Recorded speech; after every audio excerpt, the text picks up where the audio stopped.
The train station in Strasbourg, France looks like a giant UFO that has landed in the middle of the city. Why does it look like that? What does the area around look like? And what does the glass facade hide? Today I would like to tell you a little bit more about this. First, a little bit of history. The building of the Strasbourg train station was opened in 1883 when Strasbourg was a part of the German region of Alsace-Lorraine, and its exterior was quite in the line with the architectural fashion of the time. This photo was taken in 1920 after the city returned to France. The square in front of the station has changed many times over the course of its century-long history. In 1930s, the tram tracks were laid right in front of the main entrance, but there was not a single trace of the trees from the previous photo. In 1960s, on the wave of motorization, Strasbourg completely eliminated trams and replaced them with buses. And here you can see how narrow the sidewalk became near the train station. In addition to this, the station was cut off from the city by a 6-lane highway which could only be crossed by underpass. Traffic jams in the city were getting worse and the air was becoming more and more polluted. Realizing that they couldn't go on living this way, the city authorities began to work on restoring the tram service and the multi-stage redevelopment of the train station square. As you can see from the satellite photos, already in 2002 the square changed significantly. The roadway was moved away from the station and an underground parking appeared under the square. However, from 2005 to 2007 the square and the building underwent another large-scale reconstruction, this time related to the introduction of high-speed TGV trains. This time the facade of the old station was covered with a glass wall under which was hidden the entrance to the underground tram station, and traffic was divided in two separate streams. Buses now pass closer to the station while private cars go around the square. The project was developed by the architectural studio Simon Christiansen and Associates from Luxembourg. As you can see, it was originally planned that the old building would be visible from under the glass panels a little bit more than it actually happened. The work started in 2005. The old underground structures were dismantled and the new ones were built, some of which are below the underground water level. The total cost of the reconstruction reached 60 million euros. This is how the installation of facade frame looked like, and much attention here was paid to the study of the structure's seismic stability. The glass panels, which cover a total area of 2000 square meters, have a special coating to protect the interior from sunlight, the density of which is highest at the top where the light intensity is maximum, and the lower panels on which the sun rays only glide are already more transparent. Much attention here was also paid to internal microclimate and ventilation. There are ventilation poles inside the hall which pull in heated air from above on hot days and release cooled air from below. And the floor itself is also cooled with the water in a system of pipes. In winter everything works vice versa. The poles and floor are used to heat the room. And now let's go back from history and schemes to the present. This is the street leading directly to the station from the city center.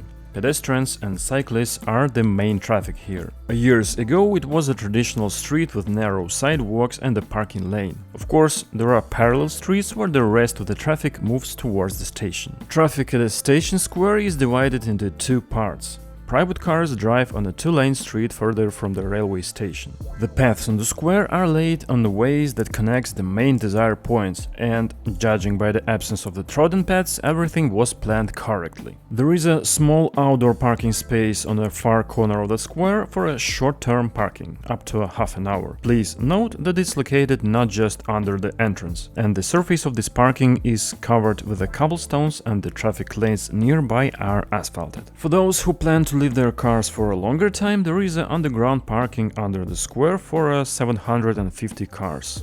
Also, there is a tram line right under the square, and this is one of its entrances. In a cross-section, this hub looks like this. From the underground tram station you can go directly to the trains or to the square. The underground parking garage also leads directly to the new station hall. As you can see, the main excavation works were not done under the station itself, but a little bit to the side of it.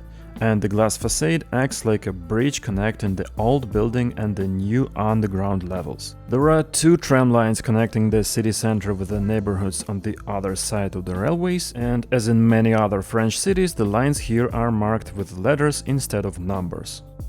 What is clearly not enough here is bicycle parking, although this situation maybe have changed since I was there. And here is the main entrance to the station building. The street here is also a 2-lane wide, but it can be used only by a public transport with a stops placed apart from the main entrance. And now we are inside, and you can clearly see the darkened belt on the glass facade, which protects the room from the sun. The underground level is filled with shops and cafes. The lobby's cover at the same time looks futuristic and imitates the aesthetics of traditional platform roofs. However, it's very unusual to see this structure in front of the station rather than behind it. Strasbourg is a border city and the official seat of the European Parliament, so lot signs are duplicated in German. In the lobby you can see the arrival schedule of both trains and public transport on neighboring screens. That's convenient. And on the platforms everything is quite modest.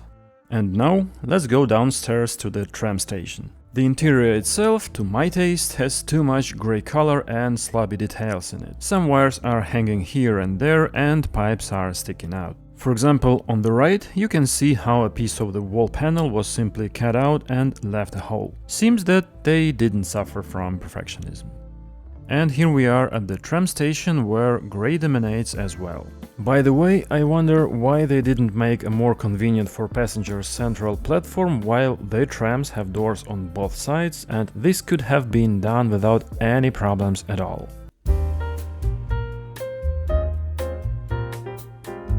From what I've seen in other cities, such stations usually don't forget about the aesthetic component, which is pleasing to the eye and forms the final positive impression. But here everything is indifferently utilitarian. The eyes are looking for something to catch but can't find it. An important point is that this tunnel and tram station were launched in 1994, long before the reconstruction of the railway station itself. So this design is from that time. In addition, the lighting is very irregular. Along with the brightly illuminated areas, there are also those where there are clearly a lack of light. And this is especially strange to see at the exit of escalators. As a counterexample, we can look at the neat, stylish and perfectly illuminated Stockholm metro stations. The most beautiful part of the station is, of course, the trams themselves.